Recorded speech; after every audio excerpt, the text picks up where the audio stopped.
to join me today. Welcome to Purple Chair Chats. I've got my United in Kindness shirt on today because today is also World Kindness Day. So super duper excited to be here with y'all. And what a kind thing we're doing today, right? Taking some time, really valuing ourselves, our education, and getting some more background around really important topics. So with that being said, welcome to Purple Chair Chats.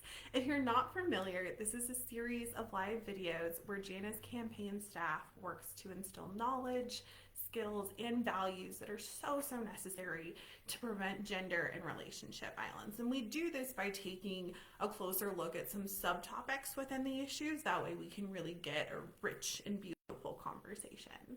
For those of you I haven't had the pleasure of meeting yet, my name is Megan Woodfield. I use she, her pronouns, and I serve Jana's campaign as an education and prevention specialist. If you didn't know, we're about 9 days into November. Welcome.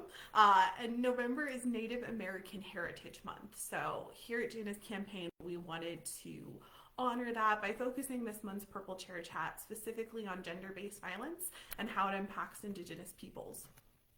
A quick disclaimer before I jump into content today. While it is my sincere hope that you find this content engaging, helpful, dare I say fun to listen to, I do want to acknowledge that this can be an uncomfortable topic for folks.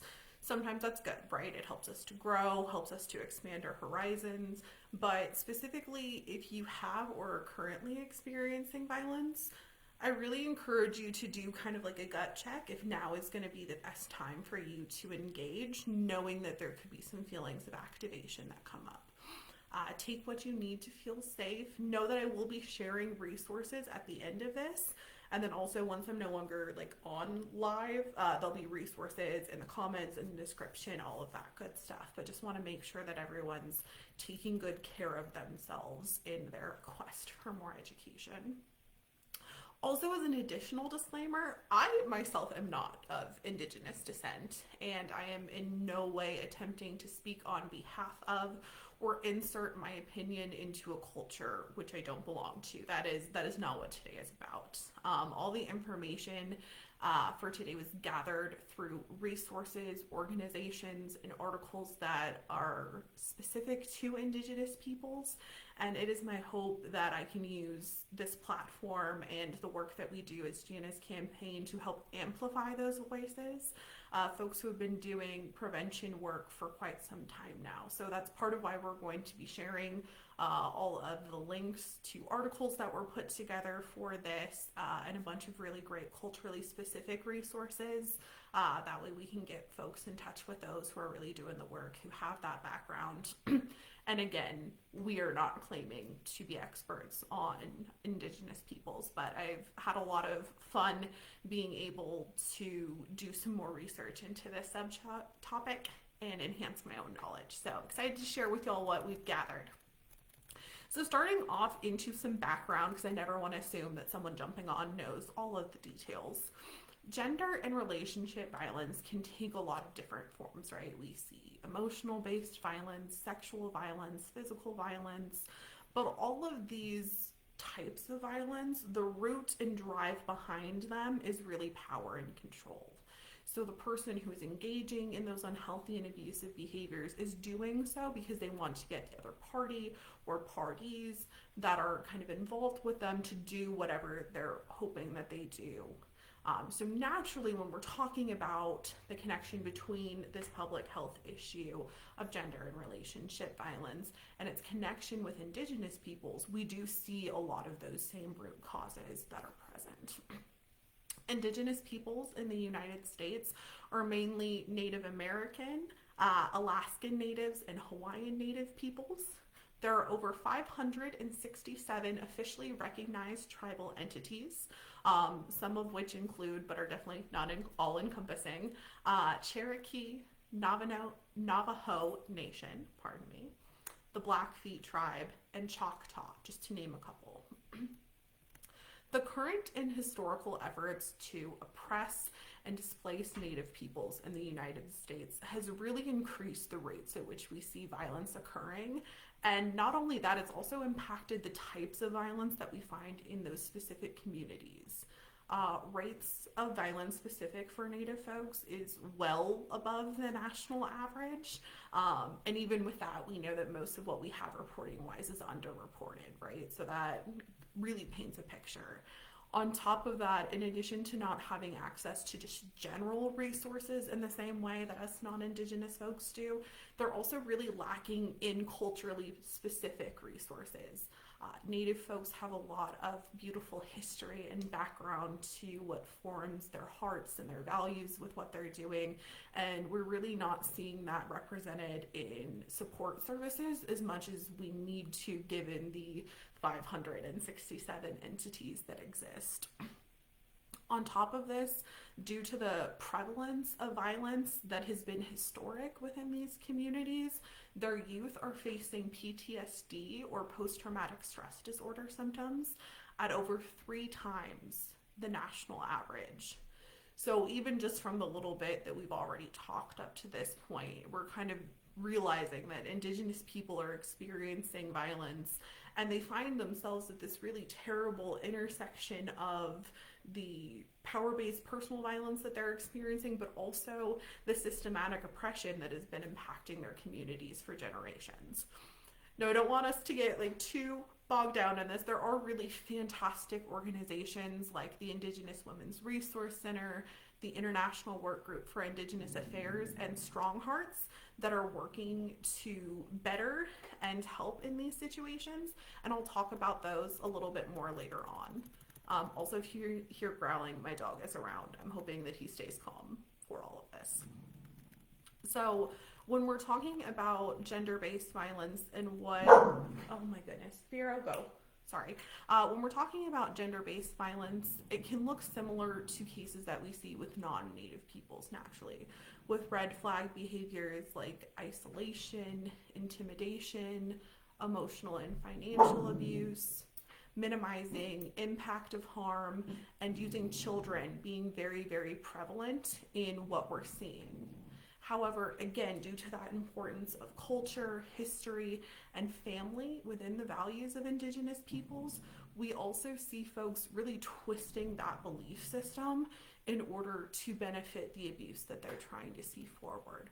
So to give a couple examples of what that is and what that looks like, if we're talking about cultural abuse, in Native communities, this can look like intimidation or violence over somebody's Indianness, use of culture to enforce really colonized gender roles. So females historically in Indian communities are thought of in a very high light. They bring a lot of wisdom and kind of guidance to communities.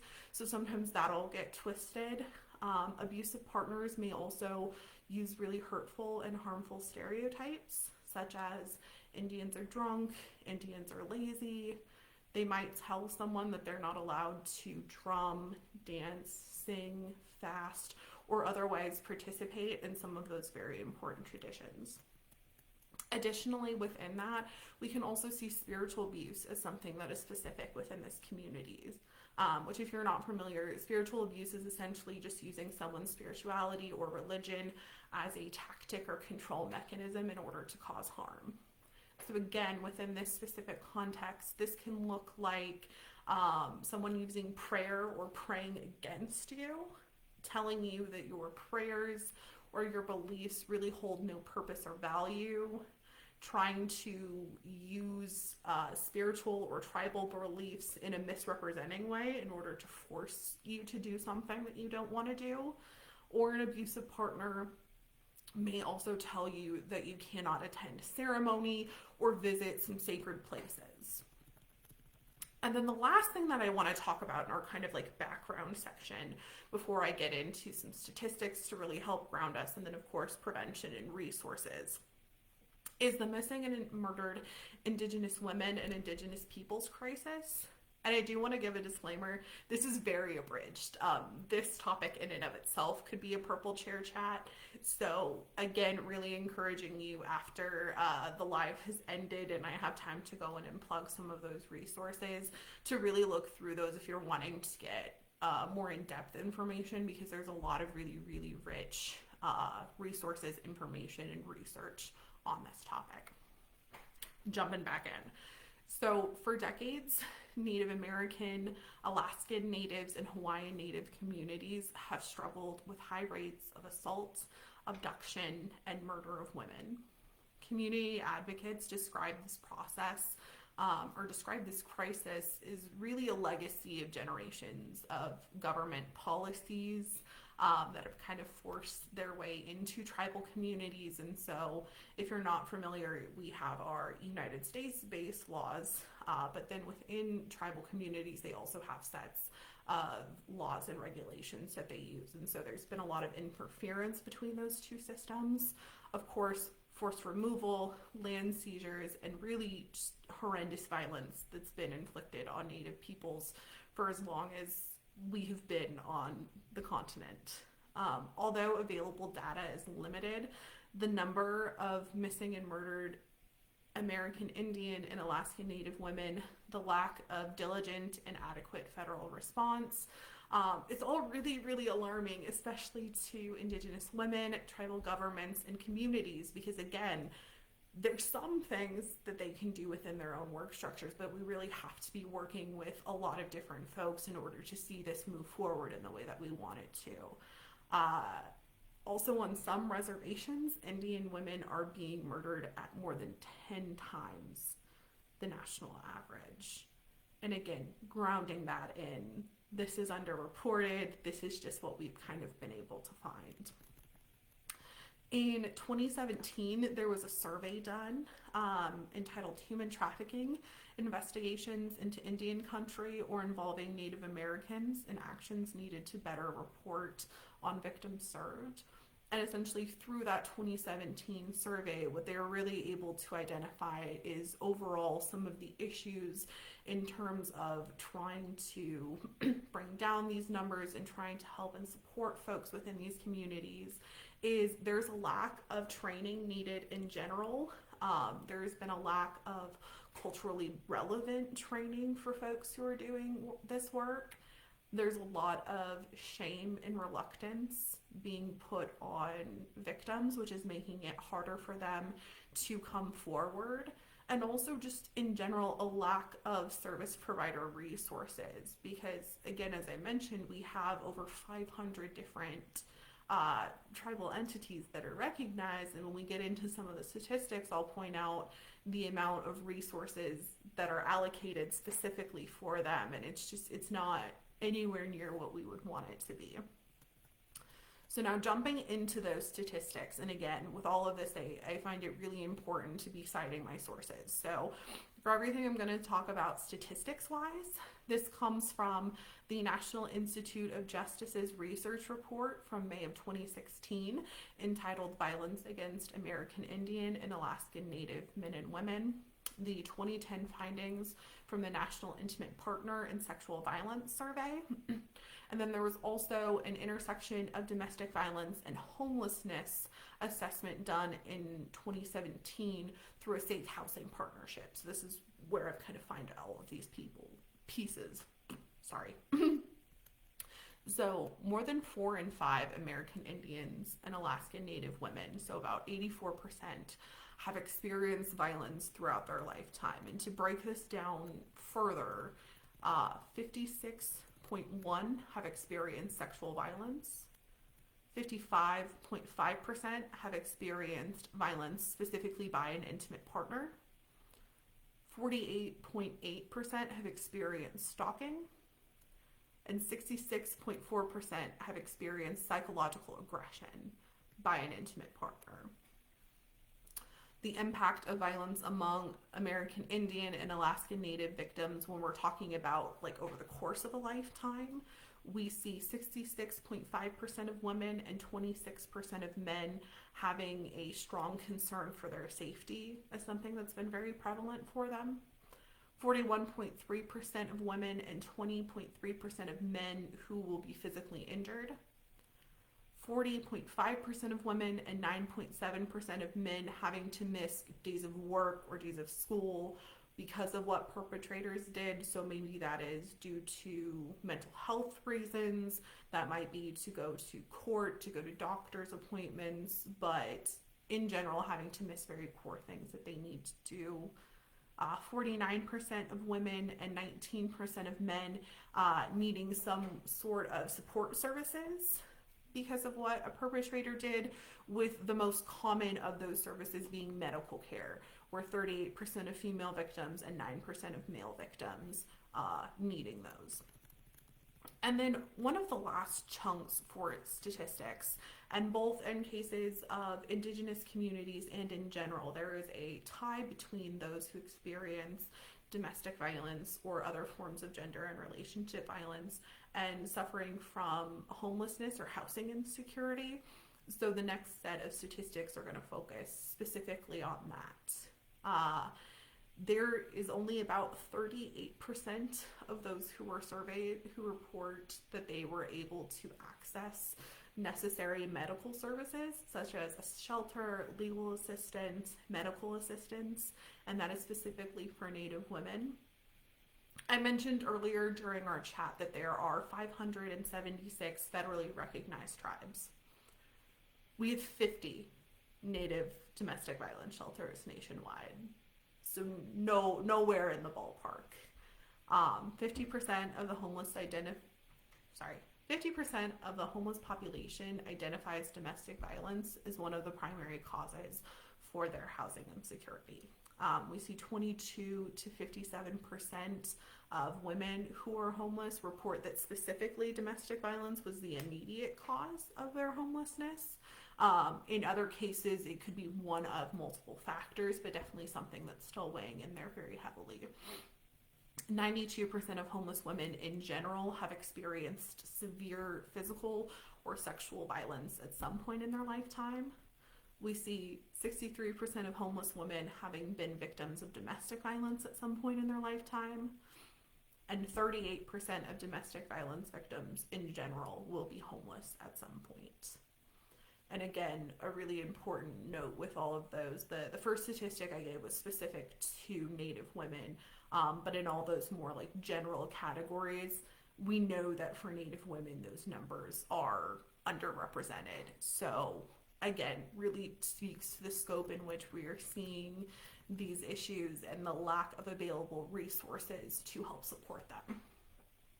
So what do we do? How can we prevent this? How can we move this How can we move this movement forward?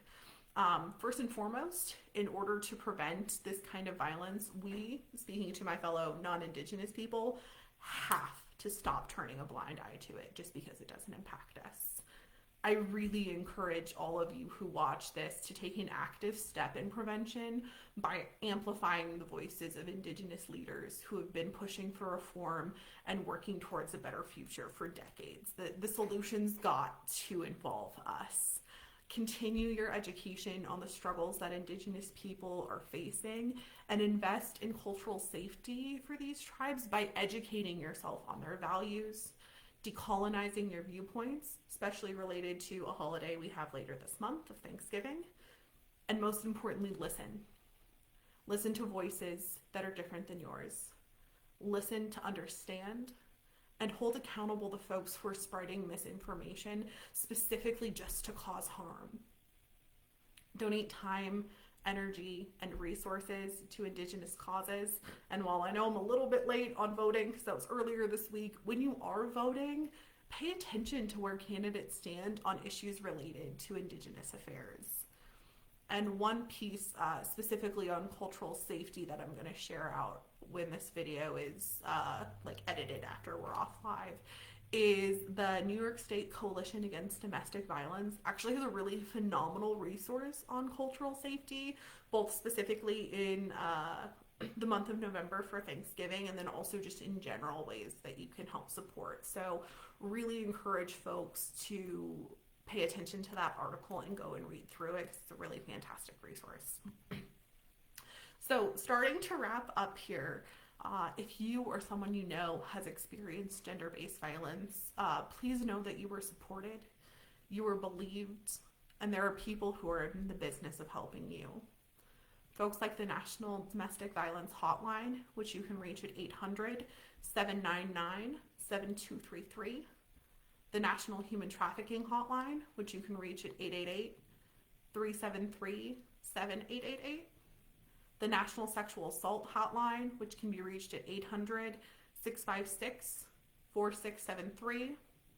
The National Teen Dating Abuse Hotline, which you can reach at 866-331-9474, or because again, this is teens and how many of them like talking on the phone to a stranger, you can also text LoveIs to 22522 and be connected with them. And then of course, the incredible Kansas Coalition Against Sexual and Domestic Violence, where you can reach them at 888-363-2287. And then specifically for those wanting resources for Indigenous people or resources that are really geared with that kind of cultural safety and responsibility, the number one resource that I would recommend based on my research is the StrongHearts Native Helpline. So again, that's StrongHearts Native Helpline. Their hotline number is 1-844-762-8483, or you can reach them online at strongheartshelpline.org. This is a safe, anonymous, and confidential domestic and sexual violence hotline for Native Americans and Alaskan Natives, and they offer culturally appropriate support and advocacy. They can help with navigating the law, they can help with finding other resources, therapy, all of that good stuff that we would want folks to have for support.